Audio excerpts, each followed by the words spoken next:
Olá, meus amigos e minhas amigas. Como temos visto, em meio aos debates entre quem realmente está interessado na paz, o conflito entre Rússia e Ucrânia segue intenso, e os ataques aéreos continuam dos dois lados. Nesse domingo, autoridades russas relataram novos bombardeios que deixaram feridos e causaram danos. Ataques ucranianos atingiram a região russa de Belgorod. Segundo o governador Vyacheslav Gladkov, 3 pessoas ficaram feridas, entre elas uma criança de 7 anos. Um drone teria atingido uma casa, o que causou um incêndio no distrito de Kublinsk, e outro ataque foi registrado na vila de Dolgoi. Já em Veronese, o governador Alexander Gusev disse que até o momento não há relatos de feridos ou danos. E, graças a Deus, gente, isso também se aplica à região de Rostov. Já do outro lado da fronteira, a Ucrânia também foi alvo de uma série de ataques russos com drones. Na região norte de Chernihiv, um prédio pegou fogo após ser atingido e equipes de emergência foram mobilizadas para conter as chamas. Em Kiev e em outras áreas centrais do país, houve relatos de explosões e a Força Aérea Ucraniana chegou a emitir alertas sobre possíveis ataques, mas até às 3 da madrugada desse domingo, nenhuma informação oficial sobre danos na capital havia sido divulgada. Bom, gente, a despeito dos debates e versões sobre a situação em Kursk, a Rússia está numa batalha intensa para expulsar os últimos soldados ucranianos que ainda resistem no território russo.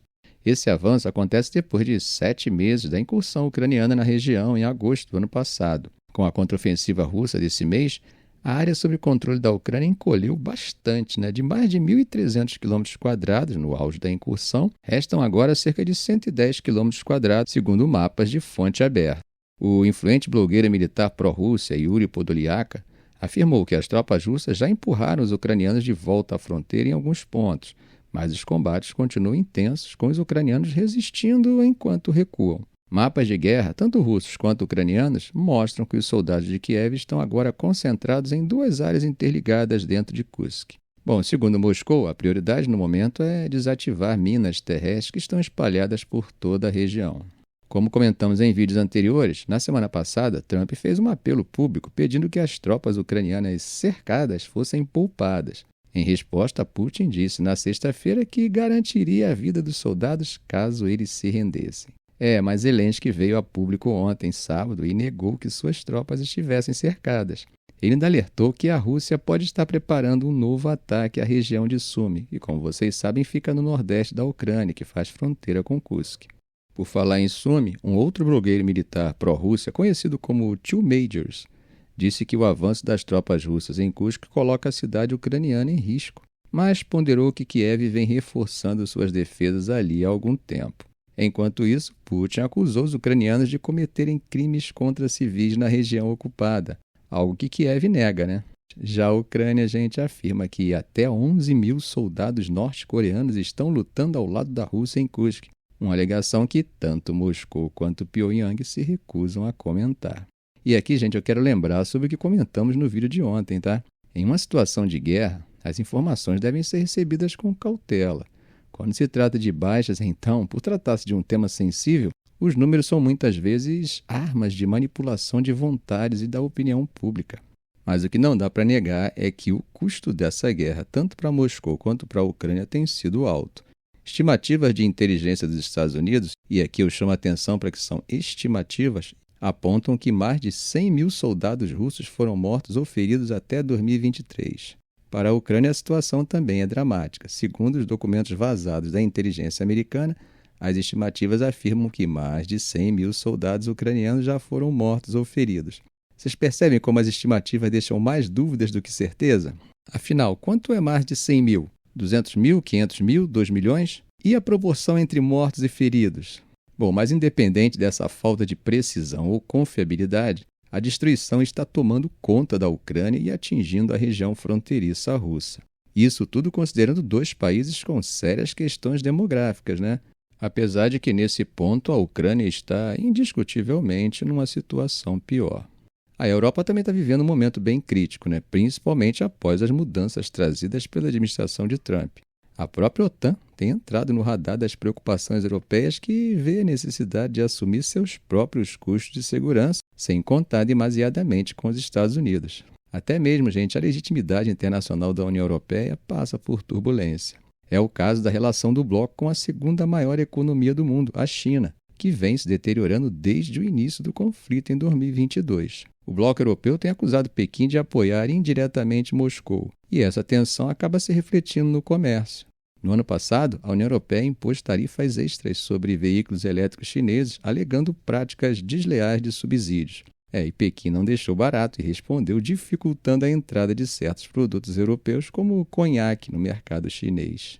Nos bastidores, diplomatas europeus e chineses seguem negociando a realização da cúpula União Europeia-China desse ano, mas ainda sem uma data definida. Enquanto isso, a disputa comercial continua. E com a China sendo a segunda maior economia do mundo e a União Europeia a terceira, claro que qualquer desdobramento nesse embate pode ter impacto global. E isso fica mais claro, gente, quando a gente lê nos jornais de hoje sobre a decisão de Xi Jinping de não ir a Bruxelas para a cúpula dos 50 anos de relações entre China e União Europeia, o que acaba se demonstrando mais um sinal das tensões entre os dois lados. Quem trouxe essa informação foi o Financial Times nesse domingo, citando fontes anônimas. Segundo o jornal, Pequim informou às autoridades europeias que, no lugar de Xi, quem irá representar a China será o primeiro-ministro Li Qiang. Ele deve se reunir com os presidentes do Conselho Europeu e da Comissão Europeia, né? Bom, gente, mas isso não significa um rompimento, tá? No entanto, é um recado importante. Xi evitar essa viagem, mesmo em uma data tão simbólica, acaba mostrando que os ânimos continuam longe de uma reaproximação. A questão agora é como Bruxelas vai reagir a esse gesto, né? Enquanto tudo isso acontece, os Estados Unidos começam uma série de ataques contra os Houthis no Iêmen. E eles prometem que isso vai continuar, hein? Segundo as autoridades do próprio grupo, pelo menos 31 pessoas morreram e mais de 100 ficaram feridas, incluindo aí mulheres e crianças. Ao que parece, Trump quer mandar um recado ilustrado para o Irã.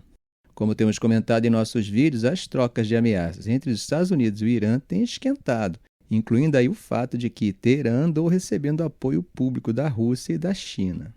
Após o ataque, Trump disse que se Teherã ameaçar os Estados Unidos, vai estar sendo responsabilizado e que Washington não vai ser bonzinho. Do lado iraniano, o comandante da Guarda Revolucionária, Hussein Salami, rebateu, dizendo que os Houthis tomam suas próprias decisões e que, se alguém tentar colocar essas ameaças em prática, o Irã vai responder de forma decisiva e destrutiva. Agora, gente, esse ataque americano é até agora a maior operação militar dos Estados Unidos no Oriente Médio desde que Trump assumiu. E tudo isso vem no momento em que Washington está apertando ainda mais as sanções contra Teherã, tentando trazer o país para a mesa de negociações sobre o programa nuclear, né? Mas usando a tática das ameaças. E como sempre, Trump usou o Truth Social para dar aquele tom de ultimato, né?